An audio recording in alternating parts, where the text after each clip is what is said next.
Ouch! Stop it! Somebody help. Mary suddenly burst into my room while I was in the middle of a remote meeting. The bad feeling I had was spot on. Through the screen of the meeting that Jack was also attending, I saw Mary pin me down and reach for something. A cold sweat ran down my entire body. Please stop. I pleaded with my eyes, but Mary ignored my will. I tried desperately to stop her, but in the struggle, I was pushed away, fell, and hit my head hard. The next moment, the lighter in Mary's hand set fire. Suddenly, a voice shouted from the computer, "Call the police." What? Mary froze, lifting her head in shock. She didn't realize it. She wasn't aware that her reckless actions were being broadcast live. My name is Emily, and it's been 2 years since I got married. I met my husband, Jack, at work. He's in sales, and I'm in tech. After that pandemic spread, our department quickly transitioned to remote work, and these days, I only go into the office a few times a month. However, since the office is close to our apartment, we can come to work anytime. As for Jack, being in sales, he continues to go to the office as usual. Considering his job, I think it's only natural. Jack's mom, Mary, lives nearby, so she frequently comes to our place. Ever since his dad passed away 2 years ago, she's been dropping by unannounced and complaining to me, which is really bothersome. Even though I barely interact with her, she still goes out of her way to come over and complain, and I always wish she wouldn't. At first, Mary's visits were about once a week, but lately, it's increased to 2 or 3 times a week. She even shows up while I'm working, barging into the room. Then, she stands behind me and keeps making snide remarks. Is this really how you work? You need to be more serious about it. I try to block out Mary's voice by playing loud music while continuing my work, but it ends up distracting me, slowing down my work pace. Could you please talk to her, Jack? Ask her to be a little quieter. One night, after Jack came home, I tried to appeal to him, but he just gave a light laugh and responded. Don't worry about it so much. Mom doesn't mean any harm. She's just concerned. Hearing his words, I felt a heaviness in my chest. If Mary is really concerned, why does she speak in such a way that undermines my work? And why doesn't Jack understand how I feel? But it's hard to hear the same thing every time. I'm doing my best. Even when I said that, Jack didn't seem to take me seriously. Mom's been tough on me since I was little. It's just the same now. But it's because she cares about us. Listening to him, I felt that something wasn't right. The fact that Mary was strict with him growing up doesn't justify her snide remarks and criticism toward me. Even if I said that, I'm sure Jack wouldn't understand. Every time Mary visits, she transforms into the doting mother who pampers her beloved son. The same person who throws harsh words at me, with a face like a monster, becomes a completely different person in front of Jack. Jack, you must have had a tough day at work today, right? She speaks in an unbelievably sweet voice, smiling warmly as if she doesn't even notice my presence. The sound of her voice sends chills down my spine. I can do my best because Mom is with me. Jack responds as if it's the most natural thing, like a child seeking comfort from his mother. What is this scene? This can't be real. And each time, I find myself internally cringing. I struggle to understand why her attitude changes so drastically. Watching the two of them in their own world, I feel completely left out. No, rather, I realize I don't even want to belong in that world. Even after Mary leaves, her overly sweet voice lingers in my mind, filling me with a sense of discomfort. Why am I the only one who has to deal with this? I can't help but sigh. The fact that Jack remains oblivious only deepens my frustration. As Mary's behavior escalates day by day, I feel an increasing urgency to do something about this situation. However, Jack still seems unaware of Mary's actions, and it feels as though he dismisses my distress. As a result, every time Mary visits, the weight in my heart grows heavier. Hearing the sound of her footsteps entering the room alone makes me feel a tightening in my chest. Why am I the only one who has to suffer like this? I might just break down soon. I finally started to feel a sense of fear. One evening, when Mary visited us as usual, I felt I had reached my limit. The moment she started complaining about my work again, I stood up and faced her directly. "Mary, I'm sorry, but could you please refrain from visiting during my work hours from now on? If I can't focus on my work, it might cause problems for my company." I said it as calmly as I could, but I was boiling with my anger. Mary looked a bit surprised at first, but then she quickly smiled, raising the corners of her mouth. You're right. Work is important. I understand. I'll be more careful from now on. "Thank you." I was taken aback by her unexpected response, but I couldn't shake the feeling that she didn't really understand. There was something about her smile that felt like she was hiding something. Even after that, Mary's visits continued, and the snide remarks didn't stop. The more this went on, the stronger my determination became to do something about the situation. But despite my efforts, I was growing more exhausted by the day, unable to find a solution. Eventually, I started thinking that it would be difficult to resolve this problem on my own. Unless Jack stood by my side, I doubted the situation with Mary would ever improve. However, I had no idea when he might come to his senses. Mary's harassment escalated day by day. What started as simple complaints gradually turned into her entering my workspace, our bedroom, without permission, touching furniture and books without any regard. Honestly, it's extremely stressful. But I tell myself that I have no choice but to endure it. One day, Mary came into my room again. As usual, she looked around, making snide comments, but suddenly her eyes locked onto a locked cabinet. Hey, what's in there? "Nothing. It's just where I keep my work materials." If it's just work materials, then why is it locked? Tell me. Mary raised her voice, trying to force open the cabinet. I hurriedly tried to stop her. "Mary, there are important things in there. Please don't touch it." If it's really important, then you should show me. Are you hiding something? You wouldn't lock it unless you had something to hide, right? Ignoring my words, she continued trying to open the cabinet. "Come on, you're being persistent. It has nothing to do with you, Mary." I pleaded desperately. Mary stared at the cabinet for a moment before finally backing off, but she continued to show an obsessive interest in it. However, it didn't stop there. Mary's harassment escalated to throwing things and, at times, even acting as if she was going to hit me. "What are you doing, Mary? Stop it!" I told her repeatedly, but her erratic behavior continued. She suddenly grabbed my shoulder and shook me hard. Why won't you listen to me more? "What are you talking about? I'm not a child, and I haven't done anything wrong." Do you really think that excuse is going to work? It would have been easy to shake off her hand, but I was worried that if I did, she might exaggerate and accuse me later.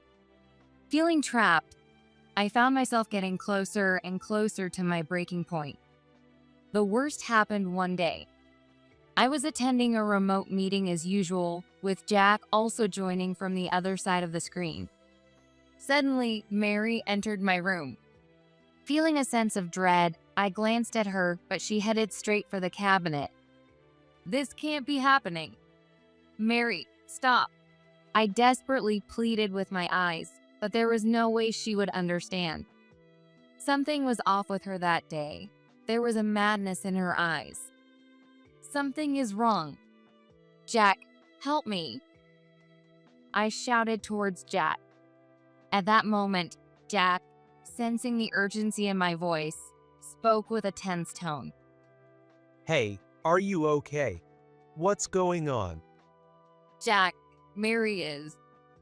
I tried to explain the situation, but just as I was about to, Mary pulled out a lighter and a bottle of oil from her pocket. No, stop it. I felt my whole body tremble with fear. Jack's voice echoed again from the screen. Hey, what is she doing? Stop her now. But Mary didn't react to Jack's voice. No, she probably didn't hear him at all. Without any reaction to his voice, she opened the oil can and poured it over the cabinet. At that moment, I lost myself in fear and anger, leapt out of my chair, and ran toward Mary. Stop it. I grabbed her arm, desperately trying to stop her. But Mary pushed my hand away, preventing me from getting closer. In the struggle, I lost my balance, fell to the floor, and hit my head hard. Ouch! In that instant, Mary lit the lighter and brought it close to the cabinet. The cabinet burst into flames instantly. Smoke began to fill the room. Somebody help! As my consciousness started to fade, I let out a desperate scream. I thought I heard Jack's voice again from the other side of the screen. Damn it, I'm coming over right now. What's going on? What's happening? Colleagues who were also in the remote meeting started raising their voices, trying to understand the situation. There's a fire. Get out now. I heard someone shout, but my body wouldn't move. I was paralyzed, frozen with fear and shock. Mary, please, stop it. I pleaded with her, using every ounce of strength I had left, but she wouldn't listen at all. Do you understand now? You can't handle a job. You don't need any of this. Her words filled me with a sense of despair. Anger and sadness surged within me all at once. It was so overwhelming that it made me forget my pain. I forced myself to stand and tried to put out the fire using a blanket. However, the flames were stronger than I expected, spreading and burning through the blanket. Please, put it out. I prayed desperately in my heart, trying everything to extinguish the fire. Eventually, the fire died down, leaving the room filled with the smell of smoke and the charred remains of the cabinet. I collapsed on the spot, my body trembling from the pain in my head and the shock of it all. This is what happens when you defy me. Maybe now you'll start listening. Mary said coldly, smiling in satisfaction. Just then, I heard footsteps outside the room, and Jack burst in. What happened? He rushed over to me, his eyes widening as he saw the charred cabinet. Of course, the materials inside were also burned. Mom, what did you do? Jack confronted Mary, but she seemed unresponsive, staring blankly at one spot. I'm calling the police.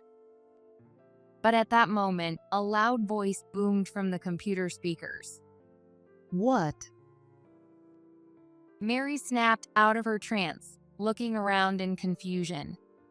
Her expression changed abruptly. I could see her confusion and shock quickly turning into fear and anger.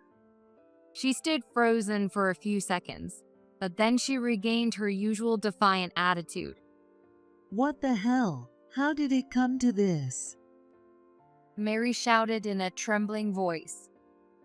What are you doing, Mom? Jack's face was a mix of panic and anger as he glared sharply at Mary. He shouted as he approached her. No, Jack, it's just because Emily was being insolent. Mary tried to make excuses, but her words didn't come out right. She glanced at me briefly before turning back to Jack. Insolent? What did Emily do? Do you understand how dangerous and unacceptable what you're doing is? But you don't know what she said to me, Jack. I'm just doing this for you. Enough. Just be quiet, Mom. Jack shouted, and Mary fell silent, standing there frozen. She looked like a frightened child, unable to respond. Jack, I was just. Mom, I don't want to hear any more excuses. What you did is unforgivable, no matter the reason. Mary was left speechless by Jack's words, her face turning pale as she stood there. She seemed to realize that the situation had completely changed and looked increasingly confused. Jack, why are you talking to me like this? You've never raised your voice at me before. It's because of her, isn't it? I was just trying to. I said, enough with your excuses. Jack gave Mary a cold, piercing look. What you did is a crime, Mom. You need to understand that. Mary's expression crumbled at those words. She seemed to finally grasp that she was cornered, covering her face with her hands as she began to cry. How did it come to this? Mary's sobs echoed through the room, but Jack looked down at her with a cold stare. How did it come to this? You did all of this, Mom. Jack snapped, glaring fiercely at her. Mary froze, silent as ice, and clamped her mouth shut. The room fell silent, and I collapsed to the floor. The pain in my head and the emotional shock overwhelmed me again, and tears streamed down my face. I never imagined Mary would go this far. Hey, someone. Call an ambulance. Jack shouted, and our colleagues on the other side of the screen responded immediately. We've already called for help. It's on its way. Even from a distance, I could hear their voices. Within minutes, the ambulance and police arrived, and Mary was arrested without resistance. Even at that moment, she looked as if she didn't understand what was happening. Why me? Mary muttered in a small voice, but no one paid attention to her. I later learned that my colleagues had noticed something was wrong and called the police immediately. Thanks to them, my life was saved. I'm really sorry. Jack sat next to me, holding back tears as he apologized. I never expected my mom to do something like this. Jack. I held his hand. I'm glad you noticed, but what do we do now? The room is burned, and Mary. We can remodel the house. And as for my mom, I'll handle it. Let's focus on getting you treated first. Jack nodded firmly. That night, I was treated at the hospital, and it was confirmed that my life was not in danger. However, a deep wound remained in my heart. I couldn't understand where Mary's hostility and hatred toward me came from or what drove her to such an extreme. From now on, I'll protect you, Emily. Jack's words were my only solace. After Mary's arrest, our lives changed completely.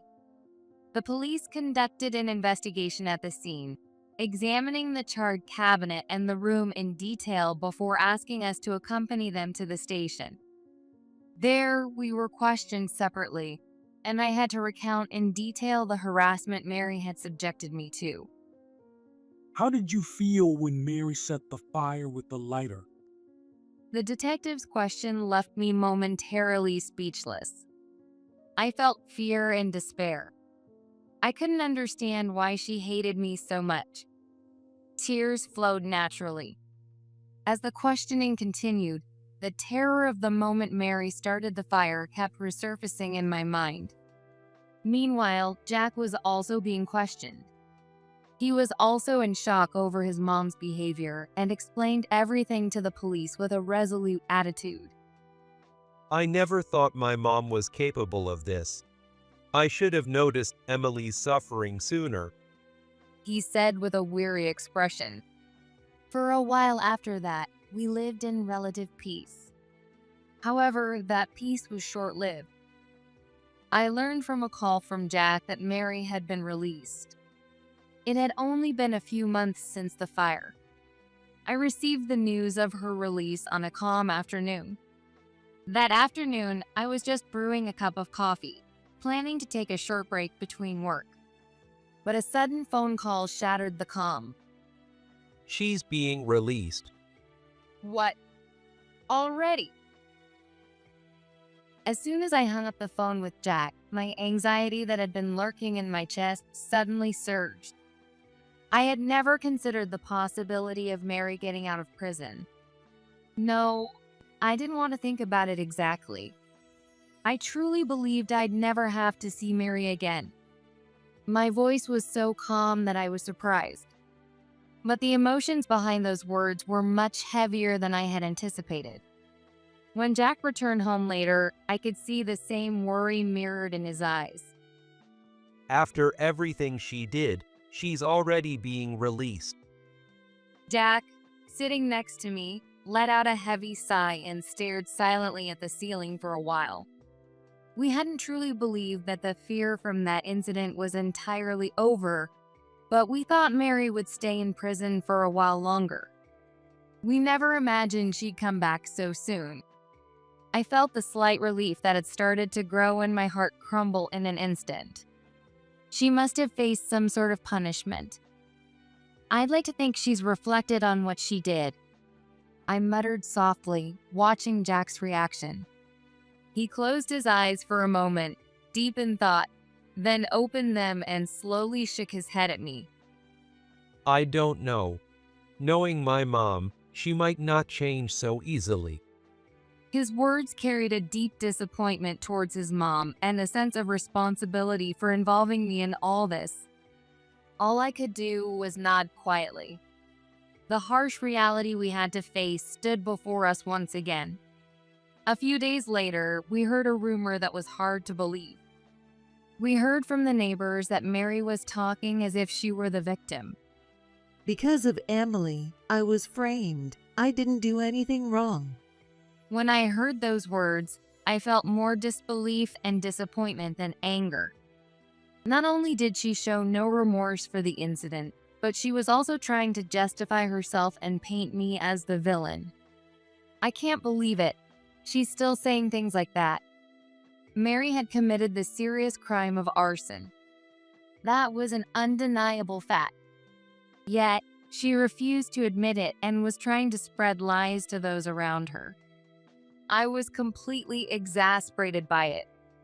Jack, sitting next to me, furrowed his brow and let out a deep sigh of frustration. I'll make sure everyone knows the truth. Everything Mom did is a fact, and we have solid evidence of the arson. We even have the footage from that online meeting. He said this firmly. He was right. On the day of the incident, the moment Mary set the fire was all captured on video during the remote meeting. Our colleagues who were in the meeting also witnessed it, and their testimonies would be enough evidence. I spoke calmly. We have no choice but to use that footage and report it to the police again. If Mary continues to spread lies, we can't just stay silent. After discussing it, we decided to tell the truth to our relatives and neighbors. We couldn't let Mary's lies and malice affect us any longer. It was time to present the facts and show the evidence clearly. A few days later, we brought the footage from the online meeting and began explaining the situation to our relatives and neighbors. In the video, you could clearly see Mary holding me down and trying to set the cabinet on fire. We also showed the testimony collected from my colleagues. At first, Mary shouted and tried to argue that it was all fabricated. But as time went on, the confidence faded from her face and anxiety began to show. That must be fake. She shouted desperately, glaring at us, but we remained calm. Jack quietly spoke to Mary. Mom, there's no point in denying the truth any longer. Everyone who saw the footage understands what happened. If you keep lying, you're only hurting yourself. Mary fell silent for a moment. Her face turned pale and she looked as if she was terrified. Then she finally collapsed into a chair. This wasn't supposed to happen. She whispered, her eyes filling with tears. Maybe she was beginning to understand the consequences of her actions now that she had been pushed this far. Still, something didn't sit right with me. I still didn't understand why she harbored so much hatred toward me. But we decided that we would no longer be swayed by Mary's lies or malice. The scars from this incident were deep, but I was now determined to stand firm and protect the truth with Jack. Weeks later, I began to slowly regain my composure. Seeing Mary finally admit her guilt brought a surge of emotions that had been suppressed for a long time. However, it wasn't anger or sadness. It was a calm resolve. As I watched her face, filled with regret, I prepared my words I needed to say in that moment. There might be something behind Mary's actions that led her to go this far, but to protect our family, we need to make the decision to sever ties for now. It's time for Jack and me to discuss what steps to take next.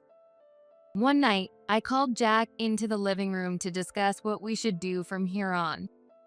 The quiet night felt like it was forcing us to make a heavy decision. Jack, what should we do? It's about Mom, isn't it? Jack's voice was tinged with exhaustion, but he quickly began speaking. To be honest, leaving it to the police might be the safest option for us. I nodded. The fact that Mary had tried to harm us didn't change. There was still a chance she could do something again. However, I had mixed feelings about it. Mary had indeed taken dangerous actions, but I couldn't help but feel that, somewhere along the way, she had broken down. The tears and regret she showed before us remained in my mind. If we really turn Mary over to the police, what happens next? Honestly, I'm scared of the outcome. I expressed my honest feelings. Jack remained silent for a while, deep in thought, and then quietly continued. I feel conflicted about Mom. Even after everything she did, part of me still feels attached to her. But at the same time, I know it's hard to keep having a relationship with her. Yeah, I feel the same. To prevent Mary from doing anything dangerous again, maybe it is best to leave it to the police. But is that really the happiest choice for us? I stumbled over my words. Cutting ties completely with Mary might bring us peace, but involving the police didn't seem like the best solution. Even if we don't involve the police, I'm planning to cut ties with Mom. I'm not giving her any more chances to be involved with us. That's the safest way. Cutting ties. But I'm also scared to continue dealing with Mary. That's true. We both fell silent, lost in thought. As our conflicting feelings about Mary swirled, the path we needed to take slowly became clear. We decided not to turn her over to the police, but instead to completely sever ties with her. Okay, we won't involve the police. But no matter what she says from now on, she's no longer part of our lives. That's the final decision. Yeah, you're right. We have no choice but to completely cut ties with Mary. We can't let her ruin our lives any further. By making this decision, we finally reached a conclusion. We hoped that severing ties with Mary would bring us the peace we needed. After that, we prepared for a final meeting to formally tell Mary that we were cutting ties with her. This would be the end of everything. I invited Mary to our home, took a deep breath, and began to speak. Mary. She responded to my voice, looking at me with a tired expression. There was a hint of regret in her face, as if something inside her had broken. She still seemed unsettled, but there was a glimmer of hope in her eyes. Perhaps she was holding on to the expectation that she might be forgiven. I won't be involving the police any further. The moment Mary heard those words, she looked relieved. She had been holding her breath, and I saw her shoulders relax as she let out a sigh of relief. She probably thought everything would be forgiven, but I knew she didn't understand the full reality of the situation. I also knew how heavy the next words I would say would be for her. Thank you, Emily. I can't bear any more hardship. I'm sorry. But at that moment, I continued in a calm and firm tone. But Mary, don't misunderstand. What? The relief on Mary's face vanished instantly, and tension returned. After watching her expression change, I looked at her coldly and spoke clearly. We won't involve the police any further, but we are cutting all ties with you. Cutting ties. Mary responded in a faint voice. There was a clear note of fear in her voice. She quickly became distressed and began to speak with a trembling voice. Wait, Emily. You're abandoning me? Aren't we family? Why would you do this? I had no intention of listening to Mary's desperate plea. We could no longer let her control our lives. I was convinced this was the best choice to ensure our safety and peace. Reaffirming this decision in my heart, I responded firmly. Yes, we are cutting ties. We're moving away, and we won't tell you where. We're severing all connections from now on. Mary froze in place, her trembling hands resting on the table as she listened to my words. It seemed she finally realized that we were serious. She opened her mouth several times as if trying to respond, but no words came out. Please, wait, Emily. Let's talk about this. It's all a misunderstanding. I was just trying to for Jack. Mary pleaded desperately in a trembling voice, but it lacked the strength it once had. It sounded weak and fragile. It was as if she had finally realized that she was on the verge of losing something. At that moment, Jack stepped forward and quietly spoke. Mom, it's over. You can't keep hurting Emily anymore. Mary reached out toward her son, trying to hold on to him, but Jack gently moved away, maintaining his firm stance. Jack, please, even if it's just you, don't abandon me. Tears welled up in Mary's eyes as she pleaded in a strained voice. I feel the same way as Emily. Mom, please stay out of our lives from now on. Mary froze for a moment upon hearing those words. She was speechless, staring at her trembling hands. This is the end. Thank you for everything until now, I said calmly once more. After that, Mary left our house with unsteady steps. I watched her back as she left and quietly closed the door behind her. We were ready to start a new life. We had made up our minds to sever ties with Mary and move forward step by step, regaining the peace we once had. From that point on, our connection with Mary was completely cut off, and we began a quiet life in a new place. Mary's presence vanished from our lives entirely, and the anxiety and pressure that had once weighed on us gradually faded away. The loneliness that must have grown in Mary's heart after losing her husband was likely more than I could have imagined. That loneliness drove her to interfere excessively with our lives, ultimately leading her to isolate herself. The fear of losing Jack kept her clinging, and her continued interference resulted in this tragedy. Thank you, Emily. I wouldn't have known what to do without you. You helped me through everything. It's the same for me. I don't think I could have made it this far without you, Jack. No one knows where Mary went after that. Once the truth of her accusations against me came to light, the neighbors began to view her with suspicion. Afraid of being alone and afraid of people's judgment, she sought help from her relatives, but no one was willing to assist her. After that, Mary's voice fell silent, and the neighbors reported that they no longer saw her around. As for us, a new happiness has come into our lives. We were blessed with our baby we had been longing for. The moment the doctor told me at the hospital that I was pregnant, I was so overwhelmed with joy and surprise that I couldn't speak. My heart raced, and tears flowed naturally. When I got home, Jack was waiting anxiously. How did it go? He looked into my eyes with a nervous expression. "We're going to have a baby." The moment he heard those words, Jack's expression changed completely.